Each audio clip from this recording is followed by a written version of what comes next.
our daughters have fewer rights than our mothers, then I want it! We have not yet seen the same kinds of energy and turnout in all quarters of our neighborhoods and communities as we saw when I was one. Now, I also want to say that that seems to be more pronounced with the brothers. There is not a thing that comes to mind in terms of, and I've been a part of most of the decisions that have had impact. But, you know, because you might be.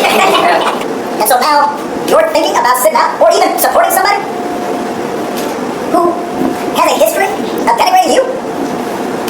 53% of white women that voted for him in 2020. We've got to reach those women. We've got to reach those ridiculous, crazy black men that did vote for Trump. We've got to reach those people. We've got to reach the Cuban men in Miami that overwhelmingly voted for Trump. I don't know what their hearts look like. That's not acceptable. That's not it. This shouldn't even be a question. Doing okay. Is he right here with me?